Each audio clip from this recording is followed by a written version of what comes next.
大家好，我是心怡。上一个视频我讲了冷水面团，冷水面团的特性是筋性好，有弹性，比较适合水煮的面食，比如说水饺、手擀面或者是馄饨。这个视频我来讲热水面团，也叫烫面，它的特色是松软，没有筋性，适合做蒸或者是煎的食物，比如说烧麦、蒸饺、煎饺或者是春饼。热水和面相对比较方便，因为它不需要醒面。水温方面，原则上是70摄氏度以上，但要排除操作过程中能量的流失，那最容易的就是用沸水。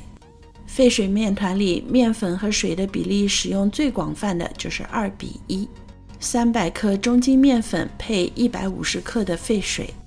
调制沸水面团有3个讲究，第一就是要水搅得均匀，可以选用一个底部比较宽大的盆来和面，而且一边注水一边快速搅拌，把面粉烫熟烫透，做出来的面食才不容易出小白点。第二个特点就是面团中的热气一定要散尽，所以一边搅一边尽量把面粉摊开，一边摊开晾晾，一边还可以撒少许冷水，这样不但加快降温，而且吃起来不容易粘牙。热气散尽，凉透之后的面团就不容易开裂。基本降温之后，就可以用手来掏松小面絮，冷却之后揉成团。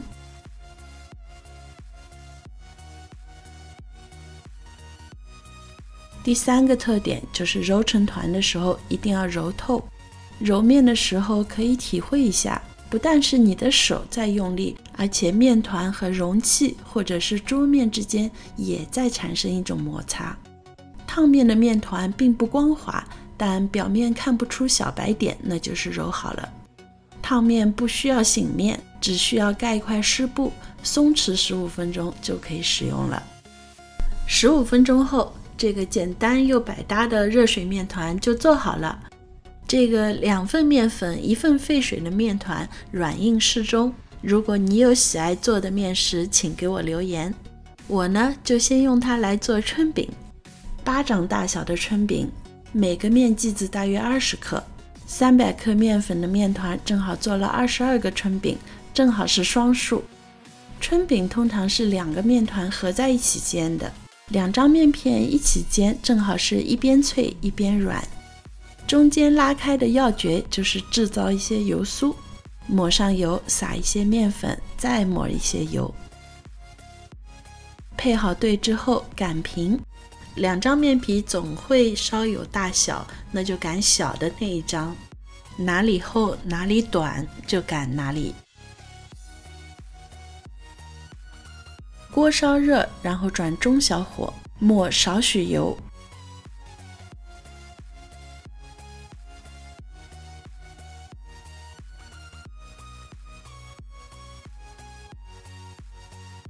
烫面饼熟得特别快，从白色变成肉色就熟了。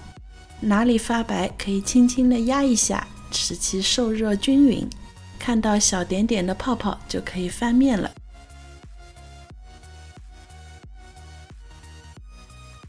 春饼不怕翻，也不怕轻轻地压，这样受热更均匀。有一个小窍门，就是面皮之间，如果你觉得哪里还没有形成气泡，就轻轻地压哪里。只需要1分钟，2张可口的春饼就做好了。趁热分开，然后放在一个透气的小竹筐里。如果一次做了很多面团，可以把配好对的小剂子放在密封的保鲜盒里，可以连着几天吃到新鲜的春饼。同样的面团，再来一个式样，生煎锅贴。锅贴类似于北方的煎饺，但皮要稍微厚一些，也是用大约20克的面剂子。烫面做的锅贴皮是酥松软糯的，和水饺的面团完全不同。水饺面团用冷水和面，吃的是筋道，用来油煎就不适合了，口感太硬。锅贴擀皮除了比较大一点，稍微厚一点，和水饺皮的方法是一样的。传统的上海锅贴用的是纯猪肉馅，白胡椒粉去腥，用盐和生抽来调味。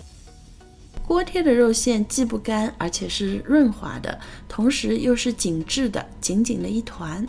为了达到这个效果，就要搅拌，而且加入葱姜水。因为我还准备了一些肉骨冻，所以这里的葱姜水是肉的1/5。葱姜水逐次加入，每次加入一些就要充分搅拌。这个时候蛋白质产生了变化，就变了有粘性。最后加几滴麻油来锁住水分，还能够提香。再拍打几下，可以挤出多余的空气，肉馅吃起来更加有弹性。猪肉冻大约是肉馅的一半，放在肉馅的上面就好，不用搅拌。热水面团不吸收汤汁，所以肉馅和肉冻可以分别放入。这样吃出来的锅贴既有汤汁的鲜美，又有肉馅的嚼劲。包锅贴或者是煎饺一定要牢，这样的话不会露馅。为了双保险，包得特别牢，我把2个角翻在了上面。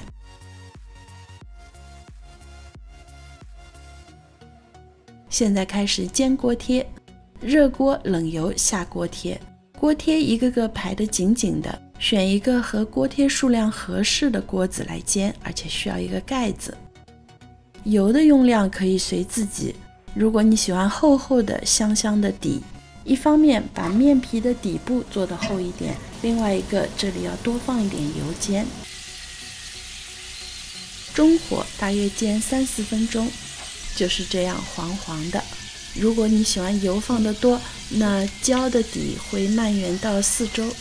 这时候就开始加热水，热水的量大约到锅贴的1/5高度，然后还要加1勺白醋。为了受热均匀，所以要经常转动一下。3-4分钟后，水分基本蒸发，加入小葱和芝麻，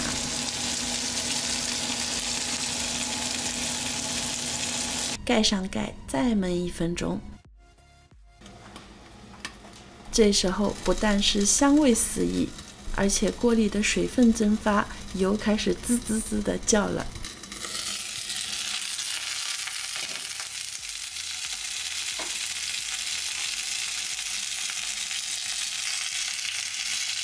这时候馋人的锅贴就做好了，仿佛回到小的时候。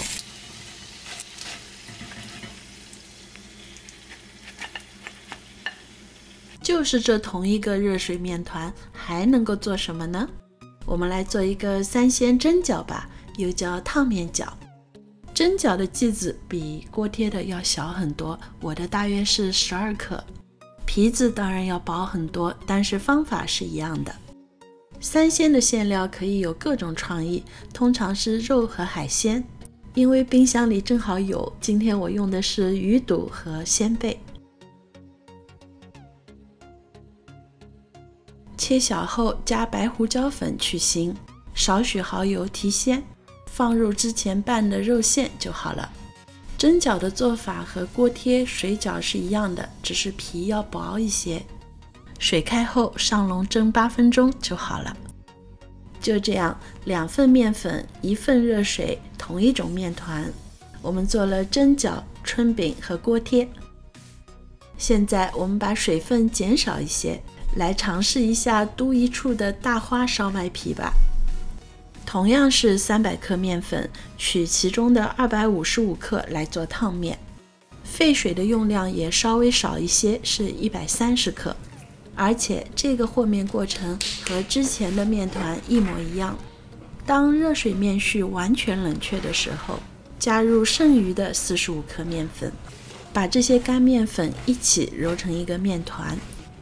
这一部分的面粉实际上是冷水面团，所以烧麦皮是烫水面团和上一期说的冷水面团的一个结合，所以它可以既有软糯的吃口，又有一定的延展性，才能够搓出花边来。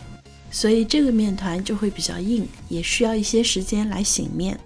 醒面大约1个小时，再揉一下，面团就显得特别的光滑。这个就是上一期说的有筋性的蛋白质的功劳。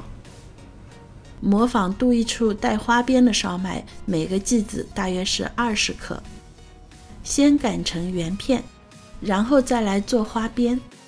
我用一个中间粗两头细的一个饺子皮的擀面杖也可以。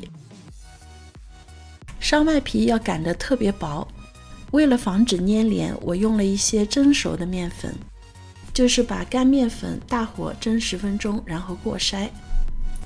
一边擀一边转，比较费力，但其实也挺好玩的。在你的能力范围内，把花边擀得越薄越好。这是我第一次做那么大的花边，其实也还不错吧，所以你也可以试一下。把之前做蒸饺的馅同样包在这个烧麦里，就很像杜一处的烧麦了。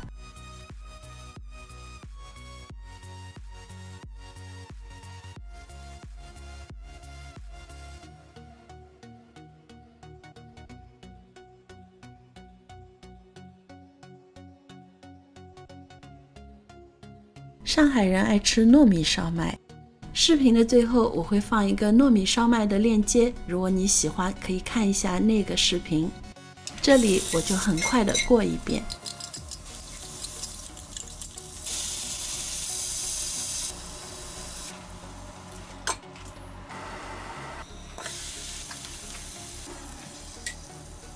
用杜一处的大花烧麦皮包出来，非常漂亮。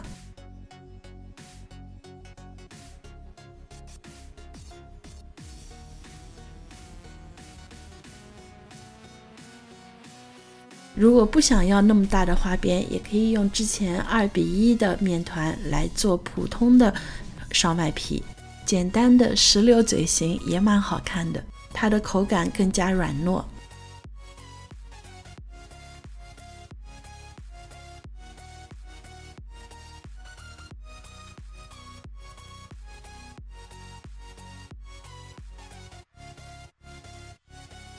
现在开始蒸，水一定要烧开，猛火上大气，大约蒸8到10分钟，又美味又漂亮的烧麦就做好了。这就是热水面团给我们带来的美味。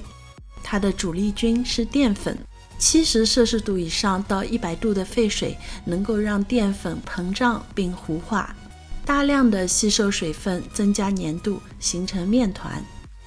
同时在如此的高温下，蛋白质产生了热变性，面筋不再产生网络，所以热水面团也可以说烫面，它疏松软糯，没有筋性。当你想做蒸或者是生煎的面食的时候，你就可以用到它。另外在制作杜一处大花烧麦的时候，把上一个视频里的冷水面团和这个视频里的热水面团结合了一下，也是一个很有意思的试验。那下一个视频我就来做温水面团。